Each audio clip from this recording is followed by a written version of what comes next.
하나님 말씀 볼게요. 시편 139편 13절부터 17절에 이르는 말씀입니다. 시편 139편 13절 제가 먼저 읽겠습니다. 주께서 내 내장을 지으시며 나의 모든 태에서 나를 만드셨나이다. 내가 주께 감사하오니 나를 지으심이 심히 기묘하심이라. 주께서 하시는 일이 기이함을 내 영혼이 잘 아나이다. 내가 은밀한 데서 지음을 받고 땅의 깊은 곳에서 기이하게 지음을 받은 때에 나의 형체가 주의 앞에 숨기지 못하였나이다.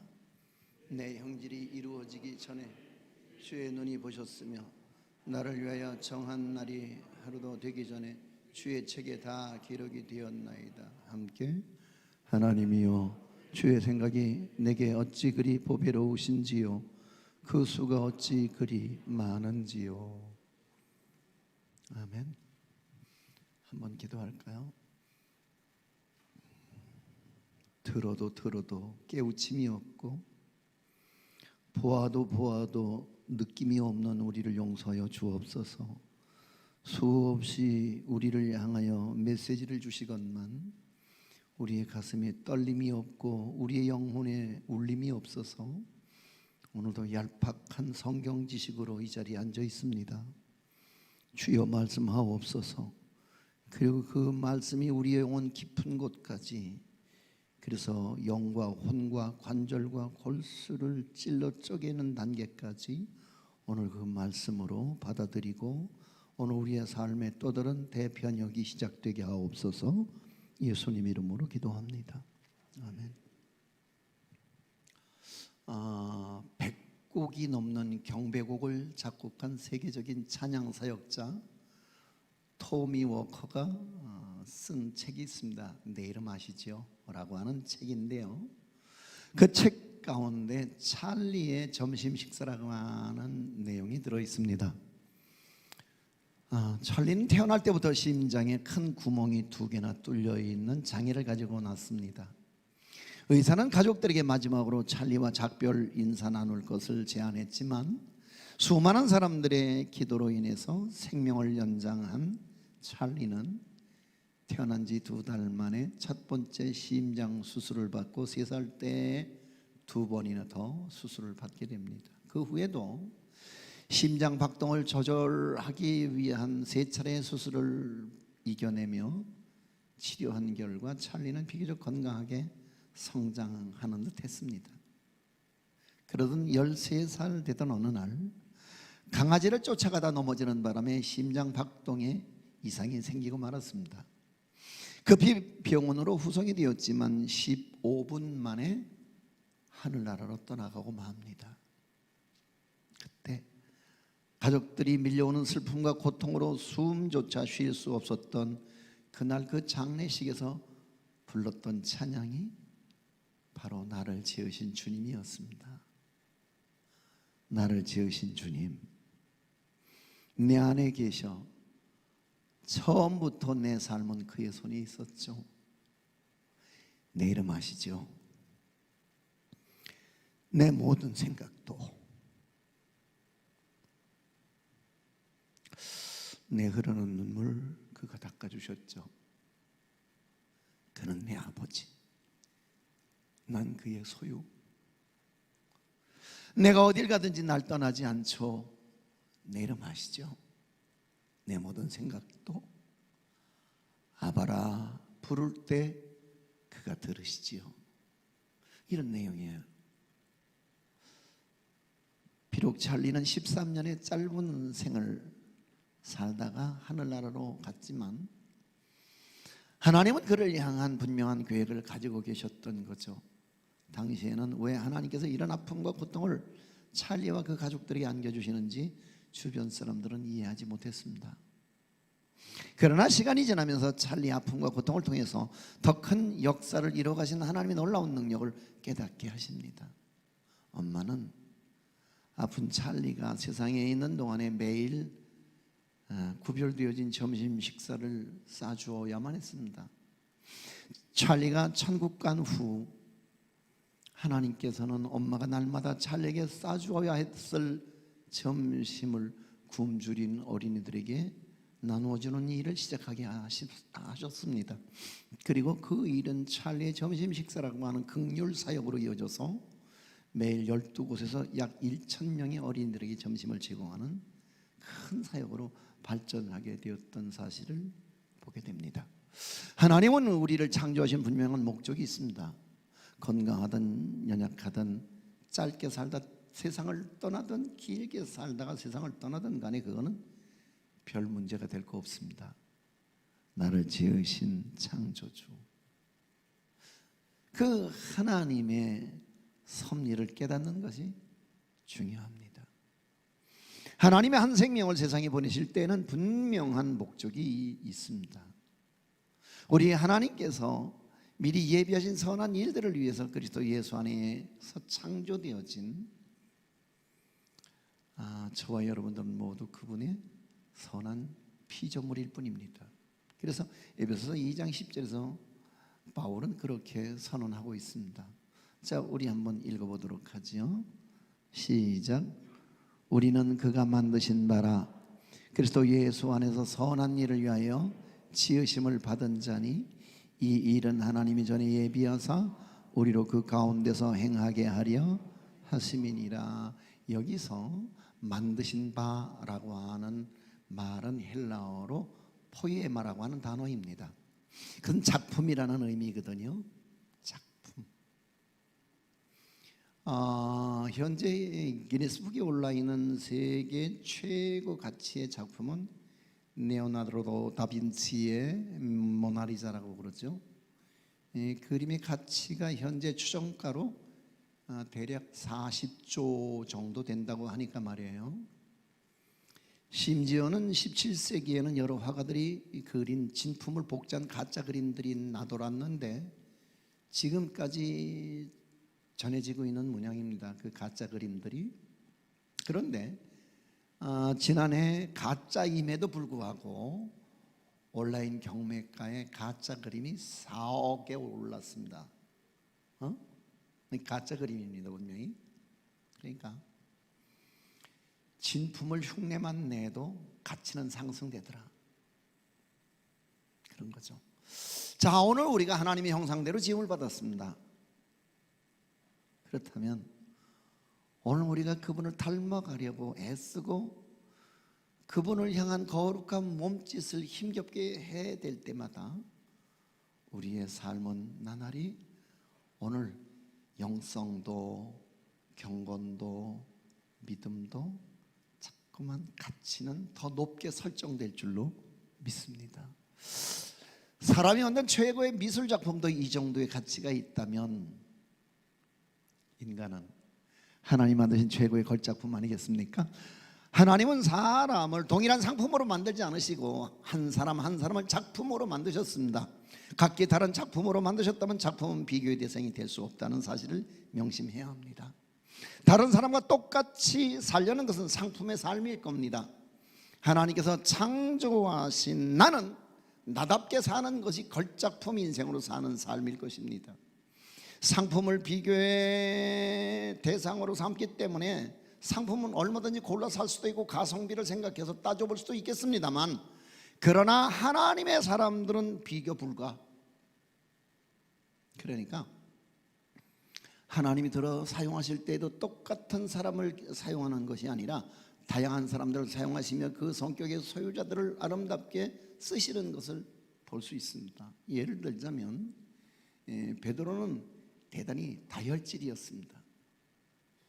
바울은 담즙질형이었습니다.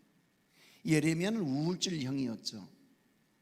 자, 우리가 예수님의 12제자의 성격 차이를 들여다본다면 왜 그들이 그렇게 쉽게 충돌하고 갈등했는지를 알 수 있을 것 같기도 합니다.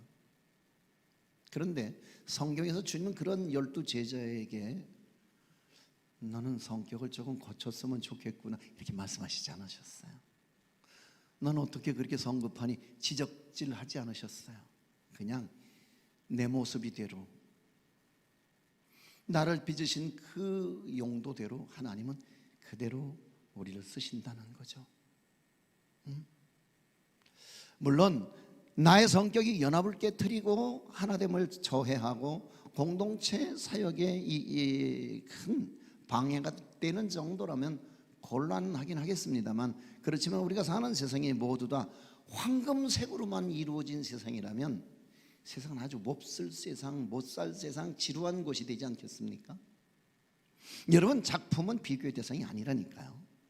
틀리다고 말하기 이전에 다름을 이해하는 데로부터 교회의 다양한 작품성은 조화를 이루게 될 줄로 믿습니다.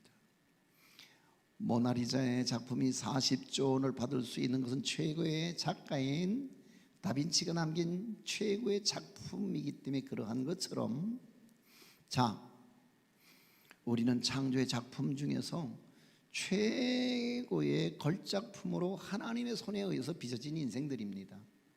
따라서 우린 모두 명품 중에 명품입니다. 오늘 본문 시편 139편 13절에서 다윗은 이렇게 고백을 하고 있습니다. 자, 한번 큰 소리로 읽어주시겠습니까? 시작. 주께서 내 내장을 지으시며 나의 모태에서 나를 만드셨나이다. 놀라운 신비입니다. 생명의 탄생은 이론으로 혹은 과학으로 설명하기 어려운 기적 중의 기적 아니겠습니까? 나는 어쩌다가 우연히 이 세상에 태어난 존재가 아니라는 사실을 명심하셔야 합니다. 나는 창조주 하나님의 분명한 계획에 의해서 지음을 받은 존귀한 자이며 그 누구의 출생조차 실수가 아닌 혹은 불운이 아닌, 우리 부모는 나를 계획하지 않았을지도 모릅니다. 막내, 별로 살기 어려운 전쟁 직후에 우리 부모는 나를 계획 전에 꿈에도 해본 적 없었을지 모르겠습니다만, 그러나 하나님은 내 어머니의 모태에서 내 어머니가 알지 못하는 그날의 나를, 나의 내장을 만드시고 나의 형질을 설정하셨습니다. 그러니까 부적절한 부모는 있을런지 모르겠습니다만 부적절한 자식은 없다는 얘기가 맞는 얘기인 것 같습니다. 부모들이 자녀의 생명체에 대해서 전혀 못 느끼고 있을 때라도 하나님은 이미 아시고 우리를 목적을 가지고 만들기 시작했다는 거죠. 자, 그렇다면 목표보다 더 중요한 것은 목적이다, 이렇게 말할 수 있는 거 아니겠습니까? 목표는 내가 원하는 것이고 목적은 하나님께서 내게 원하는 것일 거다, 이렇게 이제 말할 수 있겠습니다.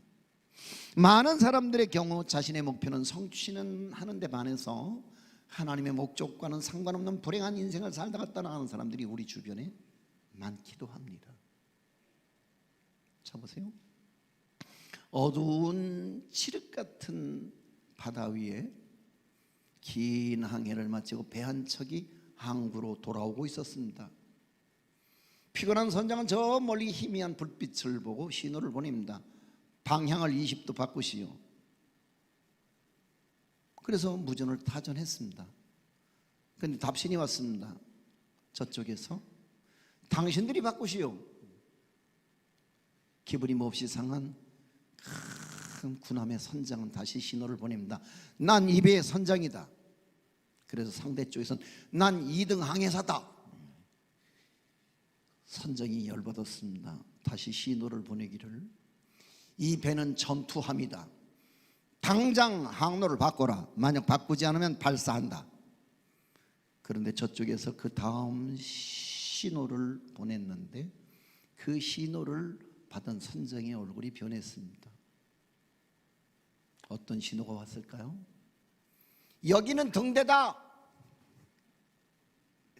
등대는 변할 수 없는 목적인 거죠. 나의 목적, 이건 이제 하나님 손에 의해서 이미 설정되어진 거 아니겠어요? 그죠? 근데 하나님 목적을 무시하고 자신의 목적만을 위해서 하는 사람은 어리석은 사람일 테죠. 오늘 본문에 나타난 다윗 왕은 본래 베들레헴의 한낱 목자로 시작이 되죠. 양을 치는 초라한 목동. 그러나 그는 하나님의 특별한 은혜 가운데서 유대 나라의 왕이 됩니다. 거기까지 그는 파란만장한 생을 살아야만 했습니다. 시기 질투도 많았고 오해도 많았고 시험도 많았고 위험도 많았습니다. 많은 어려움을 줄기차게 겪어내면서 하나님의 특별한 은혜를 힘입어 그는 마침내 유다 나라의 왕이 되고 보좌에 앉아서 큰 일을 감당하게 됩니다. 자, 인간은 그가 지닌 욕망과 소원이 무엇이냐에 따라서 사람 값이 달라질 수 있습니다. 어떤 직업을 가진다, 그건 별로 중요하지 않아요. 얼만큼 배웠느냐, 얼만큼 가졌느냐, 이것도 별로 중요한 일이 아닙니다. 그 사람의 사람됨은 그 소원이 어디 있고 무엇을 갈망하느냐, 그 중심에서 참으로 목적하는 것이 무엇이냐에 따라서 그 사람의 사람됨의 가치가 설정될 수 있다는 얘기입니다. 자, 그러면 14절 말씀을 들어서 다시 한번 보도록 하지요.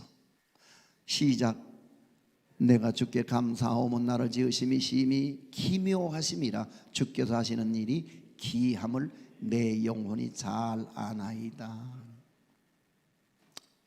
어떤 때는 개정 성경의 버전이 조금 가슴에, 글쎄요, 제가 옛날 사람이라 그런지 조금 가슴에 이렇게 훅 들어오질 않는 그런 경우도 있는데, 옛날에 심히 기묘하심이라 이 부분을 신묘막측하나이다 이렇게 번역을 해놨었거든요. 예. 자, 다윗은 최고의 하나님의 솜씨로 만들어진 인생이었습니다. 여러분 그거 아세요? 색다르다와 남다르다는 말은 비슷한 말인 것 같습니다만 전혀 다른 말인 거죠. 색다름은 나만의 색깔에서 나오는 것을 말하지만, 반면에 남다름은 남과 다름에서 나오는 것이라고 말할 수 있는 거거든요.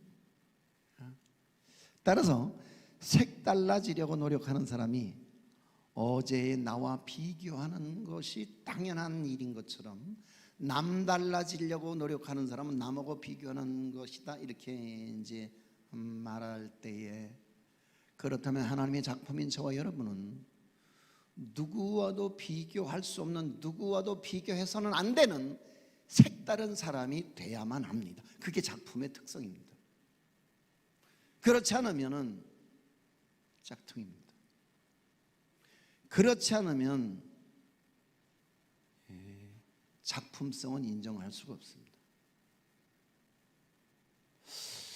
언젠가 조용남인가 하는 사람이 화투를 그렇게 어느 지방에 갔더니 미술관을 그 지역에서 아마 만들어준 모양인데, 조용남 미술관이라 그래서 들어가 봤더니 똥천지입니다. 똥만 잔뜩 끓여놓고, 참 독특하다 이 사람. 근데 그나마도 자기가 그렸다기보다는 자기가 그린 것을 가지고 누군가 도움을 얻어서 계속 작품을 찍어내서 문제가 됐던 적이 있었습니다. 그 재판의 결과는 여러분들이 더 잘 아실 테지만, 자 보세요. 우리는 작품입니다. 그렇다면 남들처럼 살려고 애쓰기보다 나는 나답게 살아야지만 나다울 수 있는 거죠. 남의 시선에 매이지 말고 나를 찾아가는 여행을 하셔야 합니다. 그러므로 진정한 최고는 베스트 원이 아니라 진정 최고는 only one이라야 합니다. 베스트 원은 남과 비교해서 이루어진 최고라고 말할 때, only one은 오로지 자신의 재능을 찾아서 유일함을 추구하는 최고인 것입니다. 여러분 혹시 유튜브에서 접하셨을 것 같습니다만은, 요즘은 제가 참 설교가 더 힘들어지는 게, 모든 정보를 공유하니까 뭐 하나 선뜻 내놔서 여러분 마음속에 이렇게 훅 치고 들어갈 수 있는 것들이 점점 적어지는 것 같아요. 그죠? 요즘에 제가 전혀 여러분에게 쪼크 안 하고 개그 안 하는 게 그거 하면 쫄망합니다. 왜? 다 알고 있는 얘기, 뭔가 색다른 얘기라도 해줄 거라고 생각했는데 다 아는 얘기 그러니까 그냥 미안해서 그냥 민망하잖아요. 아마 다 보셨을 거예요. 안예은이라고 하는 사람이 이름은 안예은인데 얼핏 예은이라고 하는 이름은 믿는 사람들의 이름인 경우가 많잖아요. 근데 아마 안예은 그래서 예수님의 은혜가 아니로구나 그런 이름이 아닌가 싶은데 문어의 꿈이라는 노래 들어보셨어요? 아주 독창적이에요. 자, 한번 들어보실래요?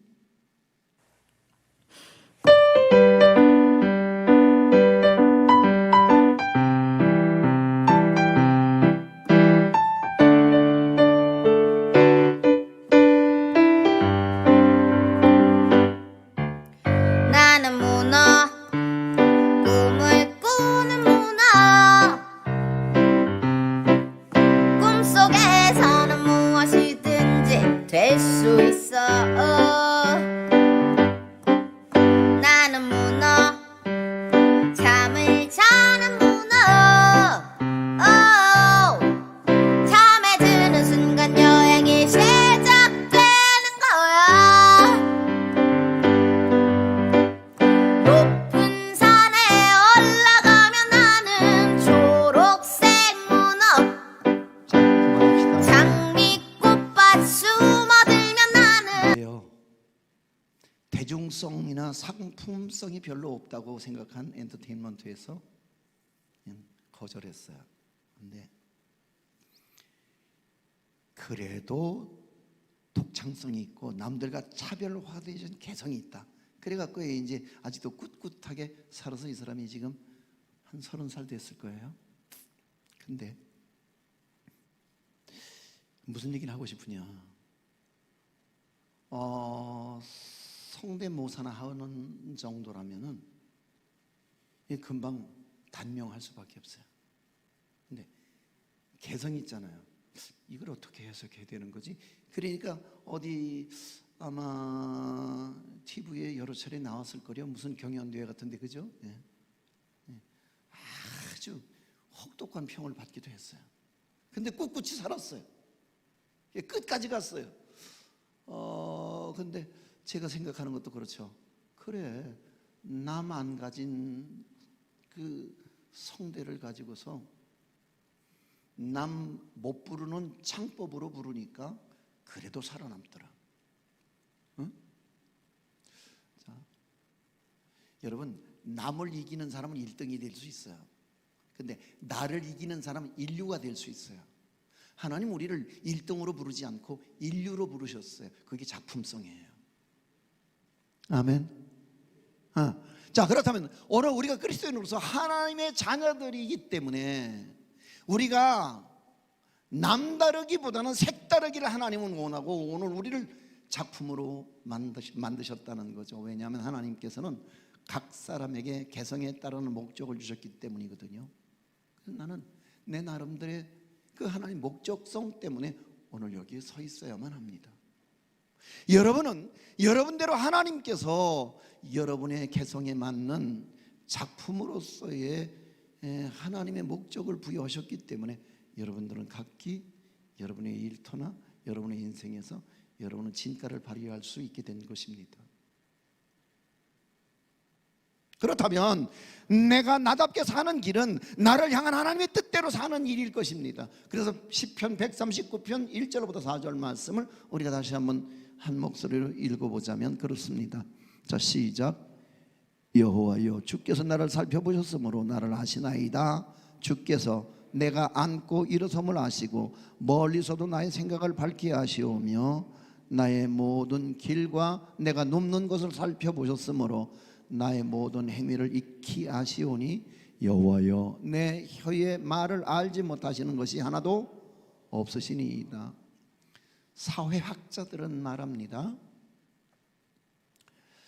아주 어렸을 때는 먹는 것만 좋아한다고 그러죠. 그래서 구강기 때 아이들은 뭐든지 잡으면 입으로 가져가죠. 먹는 것을 좋아할 때입니다. 본능인 거죠. 그게 먹을 것만 있으면 그만입니다.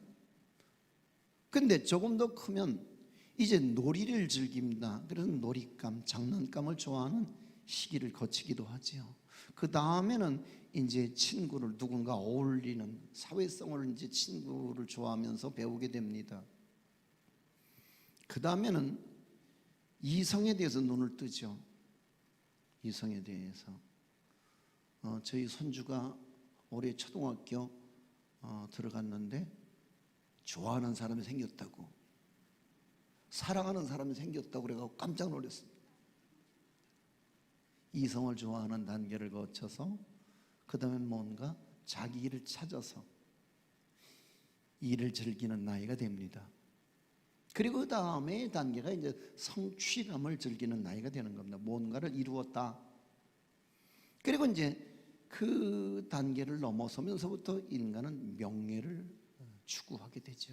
그래서 무슨 장, 무슨 대표, 뭐 이런, 그죠? 그러다가 이제 60세가 넘으면은 또다시 원점으로 돌아가서 먹는 것에 점점 기대 심리가 커지는. 자, 그렇다면 네, 한번 여쭤볼게요. 여러분의 소원은 어디 있습니까? 지금 어디에 목적을 두고 살아가십니까? 그것이 당신 자신이라는 것을 알아야 합니다. 왜? 인간이란 자기가 목적하는 것이 자기의 수준이 될 테니까요. 그렇잖아요. 그렇다면 특별히 저와 여러분들이 그리스도인으로서의 오늘 우리의 가치 설정은, 오늘 우리가 무엇을 갈망하며 오늘 우리의 기도의 제목이 어디에 세팅되어 있느냐, 이 중요한 거거든요. 자, 무엇을 위해 기도하십니까? 간절히 기도하는 기도가 도대체 뭡니까? 소원 성취입니까? 재물입니까? 자식입니까? 도대체 여러분의 기도의 설정이 어디 세팅되어 있습니까? 도대체 무엇을 바라고 하나님을 간절히 소원하며 기도하고 계십니까? 더 따라서 그 기도의 목적이 무엇이며 그 기도의 자세는 어떠합니까? 아마 이것이 여러분 신앙의 수준의 잣대일 것입니다. 코람데오의 신앙이란 하나님 앞에 있다는 말이거든요. 코람데오, 하나님 앞에, 신전의식이라는 얘기예요. 지금 세상에 아무도 나를 못 봐도 하나님 앞에 내가 있다, 하나님은 나를 아시고 하나님 나를 보신다, 그런 의식이거든요. 코람데오의 신앙이란 다 아신다, 모든 것, 내 생각, 은밀한 것, 거기서부터 이제 코람데오의 신앙이 출발하는 거거든요. 심지어는 처절한 고난까지 나의 작은 신음소리조차도 알고 계시며, 하지만 나는 고통스러워서 숨조차 쉬지 못하는 순간일지라도 하나님은 나의 그런 고난의 유익까지 계산하고 계시는 하나님이다. 할렐루야. 대만에는 10여 개의 소수민족들이 있다고 그러죠. 그런데 정부 정책에 의해서 그들은 대단히 보호를 받을 수밖에 없는 소수민족인데, 이들이 세월이 갈수록 점점 숫자가 줄어들고 있다고 하는군요. 그 이유는 정부의 보호 정책으로 해서 막대한 지원을 받기 때문이라는 거죠. 학교에서도 공부를 못해도 그냥 40점만 넘으면 그냥 통과, 모든 학비도 면제, 생활비, 의료비, 모든 것 정부가 다 공짜로 막 자, 이쯤 해주면 잘 살아야 되는 거 아닌가요? 그런데 일 안 해도 먹고 살 수 있고 아무 노력 안 해도 사는데 전혀 문제 없는데 뭐 아쉬울 거 있고 뭐 아둥바둥 할 일이 있겠습니까? 그게 이제 점점 이제 숫자가 줄어드는 가운데 있는데, 이게 미국의 인디언들도 마찬가지죠. 종종 인디언 보호구역, 인디언 레저베이션이라고 부르는 보호지역 안에서 종족 보존이 어려운 지경에서, 그래서 정부가 많이 애를 쓰고 신경을 쓰고 있건만 미국 정부의 인디언 보호 정책은 그냥 그런 거예요. 놀아도 돈 줘요. 월급 줘요. 애써 취직할 필요 없어요. 아이들 학교에 안 보내도 뭐라 그러지 않아요. 그래서 글자를 모르는 문맹률이 해마다 늘어가고 있어요. 게다가 어른들은 일을 안 해도 되니까 대개가 마약 중독 또는 알코올 중독자들. 그래서 점점 씨가 말라가고 있는 게 인디언 레저베이션 지역에서 일어나는 일이에요. 왜요? 자 보세요. 인간은 고난을 통해서 단련되어지고 환난을 통해서 성숙해져 가는 거거든요. 아멘. 그래서 거기에 생존의 의지가 불타오르는 것, 살아남기 위한. 이해가 되십니까? 자, 그렇다면은 환난이나 고난이라고 하는 이 어려운 사건들이 반드시 나쁜 것만은 아니더라, 이런 사실을 문득 생각하게 됐어요. 우리가 살다 보면 내일이 오는 것이 주저스럽고 두려울 때도 있고 겁날 때도 있어요. 그러니까 제가 한때 그런 시절이 있었잖아요. 잠자리에 누우면서 내일 아침이 안 밝았으면 좋겠다. 아내가 종종 울먹울먹하면서 그래, 내일 아침이 안 왔으면 좋겠어 여보. 그래, 그치?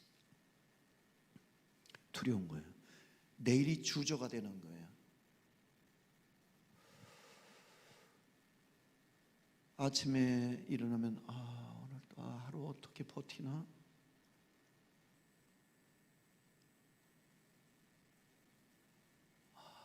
힘들다.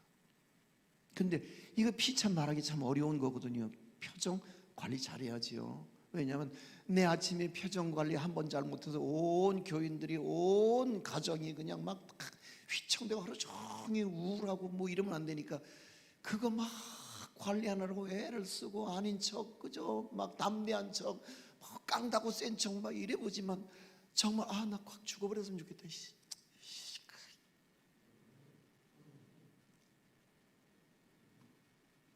왜요? 내일에 대한 소망이나 기대가 어느 날 문득 무너졌다고 생각을 했었어요.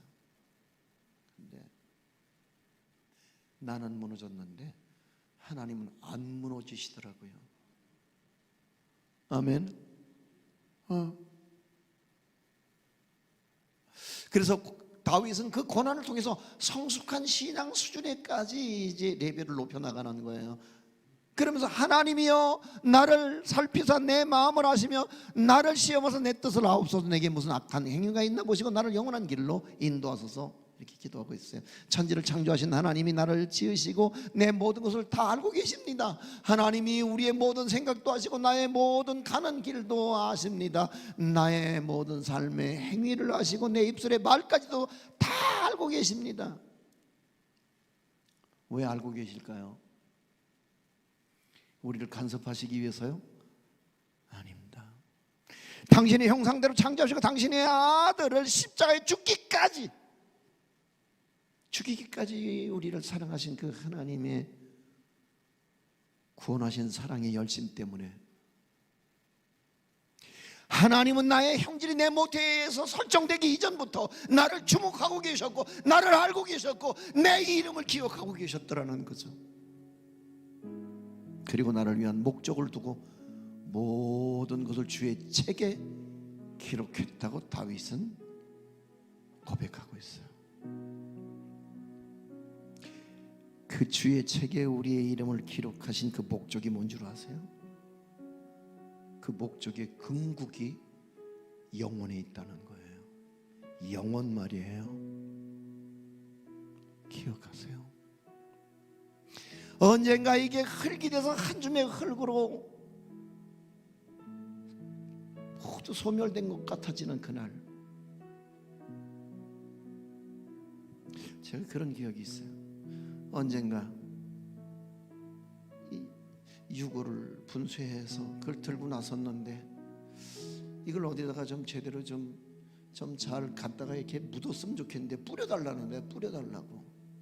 근데 보고 있는데 안 뿌려줄 수도 없고 그래서 목사가 돼서 그래서 이렇게 뿌리려고 이렇게 하는데 바람이 역풍이 온 거야. 그래서 그 뼈가루를 흠뻑 들이키면서 이렇게 부서져 버리는 인생인데, 이렇게 바람에 날려버리는 인생인데, 그렇잖아요.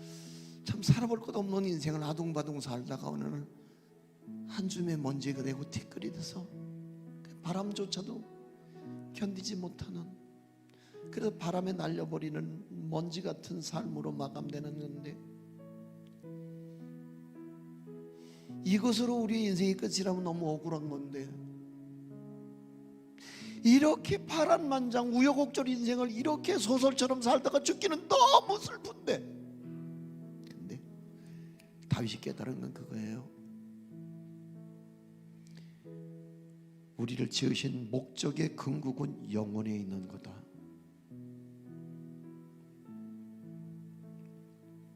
이런 얘기 한번 해볼까요? 어느 날 워렌 버핏이 자기의 자가용 비행기 조종사에게 말하기를, 부자가 되고 싶다면 인생의 25가지 목표를 한번 적어봐라.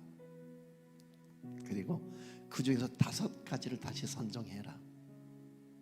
나머지 20가지는 5가지의 목적이 성취되기 전까지는 쳐다보지도 말고 집중해라. 그랬다는 거예요. 자, 그렇다면 오늘 우리에게 있어서 우리 인생의 목적 앞에 얼만큼 집중하고 있는지에 대해서는 여러분에게 여쭈고 싶습니다. 언제가 말씀드렸나요? 인생의 중요한 5가지 동사 말이에요. 인생의 중요한 5가지 동사가 있는데요, 다시 말씀드리자면 to want, 욕망입니다. 무엇을 갈망하느냐. 그 다음에 두 번째 동사가 to have, 무엇을 소유하고 사느냐.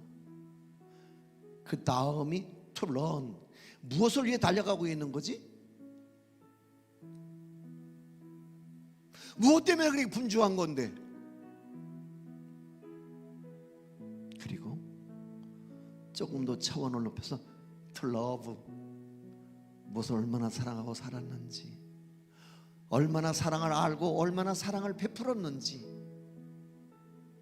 그 5번째가 to believe, 믿어야 한다는 거죠. 뭘 믿고 있는지. 아무튼 뭔가를 믿죠.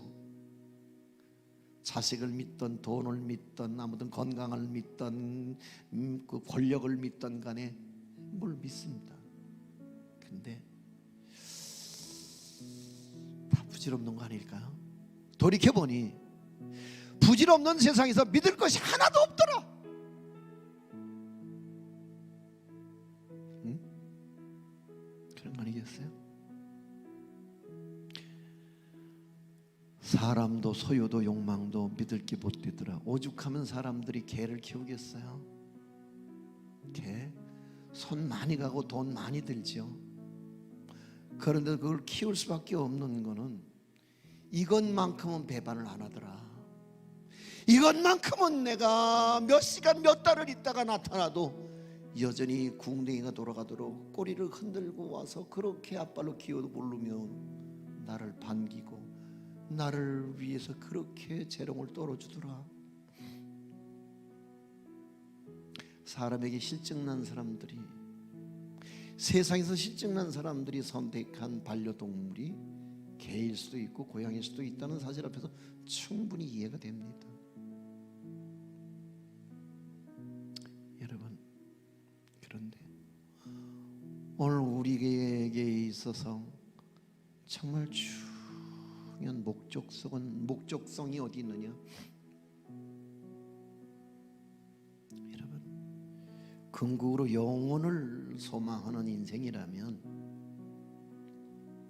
그 믿음을 가지고 난관을 헤쳐나갈 수 있으며 끝내 그 믿음으로 말미암아 천국을 침노할 수 있게 될 줄로 믿습니다.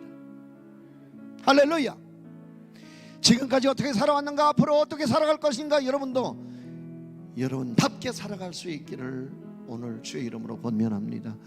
누구 흉내만을 내고 누군가 여전히 비교하며 살거나 다른 사람이 부러워서 열등감을 가지고 살아갈 필요가 전혀 없는 인생입니다. 왜? 나는 나야. 나 나는 하나님이 만드신 최고의 심히 기묘한 아주 신묘막측한 하나님의 작품일세 그리요. 아멘. 난 작품이야. 하나님은 실수하지 않으신다네. 하나님께서 만드신 작품 가운데 실패작은 없는 거예요. 하나님은 목적을 두고 나를 최고의 걸작품으로 만드셨다는 믿음이 필요한 때입니다. 힘든 세상에서 자존감이 무너지고 기댈 곳조차 보이지 않을 때, 내 이름은 섞자마자 초라하게 보여서 소리 죽여 눈물 지을 때, 내가 너를 안다. 내가 내 이름을 안다. 속삭이며 나를 품에 꼭 안아주시는 그분이 나의 후원자이며 나의 보호자가 되십니다. 나를 지으셨기에 나보다 나를 더 잘 알고 계십니다. 나는 내가 나를 알고 있는 줄 알았습니다. 근데 어느 날 보니까 내가 나한테 속았습니다. 오늘 자기에게 속아 사는 사람들 여기 많이 계십니다. 나처럼 지가 잘난 줄 압니다. 잘난 줄 알고, 이쁜 줄 알고, 똑똑한 줄 알고, 아무튼 평생 속아 사는 거예요. 평생 속아 사는 거예요. 근데 하나님은 나를 아시죠? 나보다 나를 더 세세하게. 왜? 그분이 나를 설계하고 그분이 나를 작품으로 내놓으셨으니까요. 내가 나를 사랑하는 줄 알았어요. 근데 내가 나를 사랑한다고 하는 게 얼마나 어줍지 않은지요. 부끄러운 얘기를 다시 떠올려서 죄송한데, 내가 청소년기에 내가 그렇게 자해를 했어요. 자해를 막 했어요.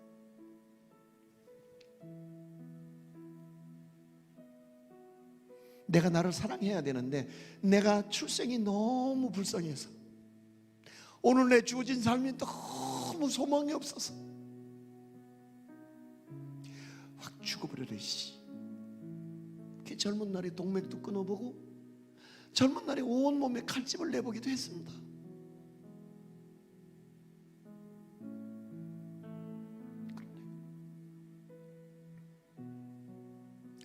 어느 날 그 하나님이 나보다 더 사랑한다는 사실을 알았습니다.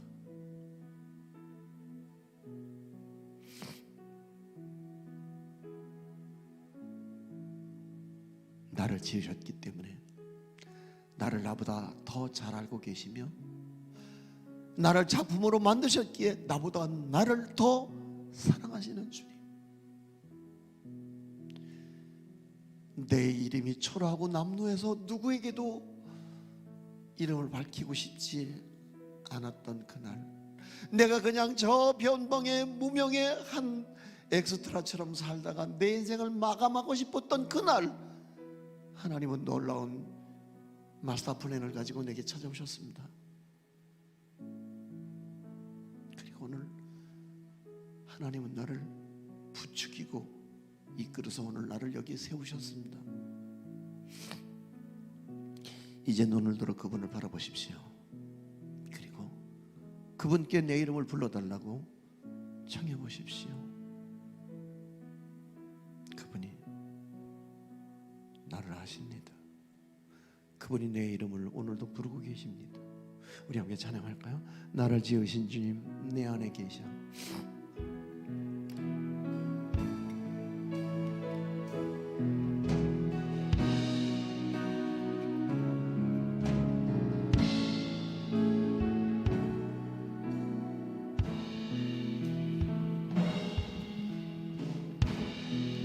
나를 지으신 주님 내 안에 계셔.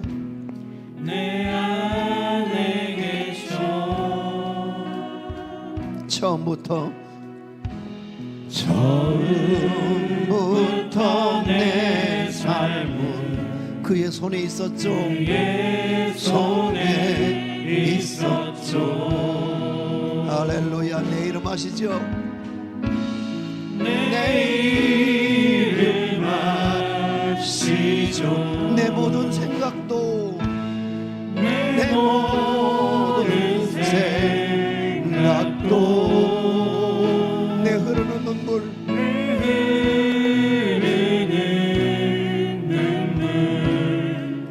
그가 닦아주셨죠. 그런 내 아버지 그는 내 아버지 난 그의 소유 난 그의 소유. 내가 어딜 가든지 내가 어딜 가든지 날 떠나지 않죠. 내 이름 아시지요 주님? 내 이름 아시죠. 내 모든 생각도 내 모든 생각도 아버가 부를 때 그가 들으시죠. 내 이름 아시죠? 두 손 가슴에 얹고 고백합니다. 내 이름 아시죠. 내 모든 생각도 아버가 부를 때 그가 들으시죠. 내 이름 아시지요? 내 이름 아시죠.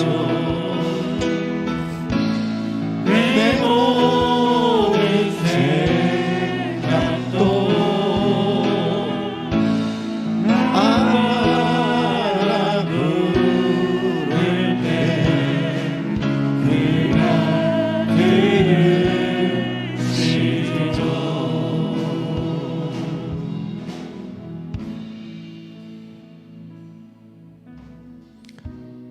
두 손을 가슴에 얹으실까요?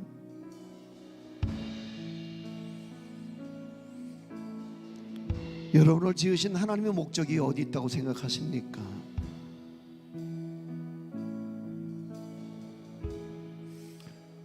우리는 모두 그분이 지으신 피조물입니다. 우리의 삶은 처음부터 그분 손안에 있었죠. 그분은 내 이름도 아시지요. 내 모든 생각조차도, 그리고 오늘 우리가 흘리는 눈물도 그분은 위로하고 닦아주실 겁니다. 주님, 힘듭니다. 어려운 고비를 넘어가고 있습니다. 때로는 이해되지 않는 하나님 앞에 내가 당한 고난이 억울하기조차도 합니다. 주여 하오나 주여 들으시고 이끌어 주옵소서. 그리고 나의 남은 생애가 이제 오직 하나님께 영광이 되고 모든 사람들에게 빛을 전하는 진리의 삶을 살아갈 수 있도록 우리를 권고하여 주옵소서. 우리 다 함께 주여 한번 부르고 기도하며 나갑니다. 주여.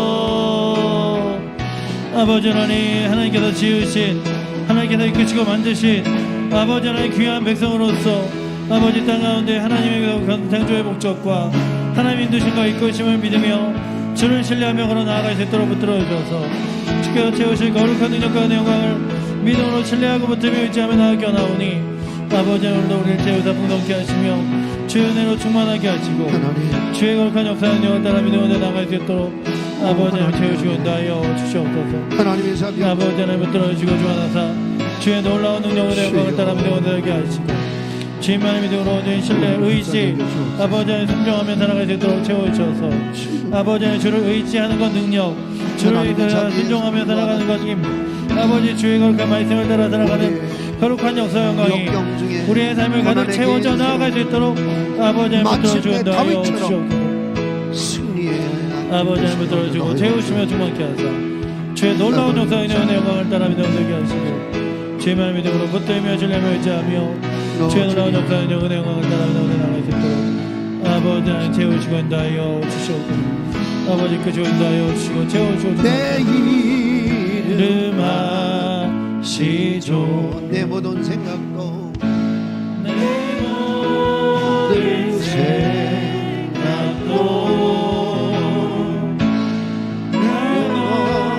나라 부를 때 그가 들으시죠.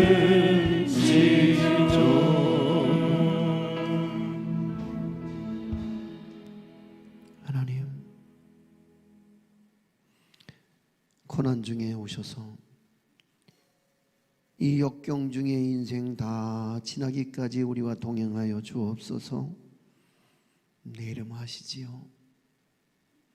내 이름 당신 손바닥에 새기신 그 이름 석자 주여, 나보다 나를 더 사랑하시기에, 나보다 나를 더 잘 아시기에 주여 마침내 하나님의 선한 길로 우리를 이끄시며 마침내 영원한 세계까지 우리를 이끌어 가실 줄을 믿습니다. 예수님 이름으로 기도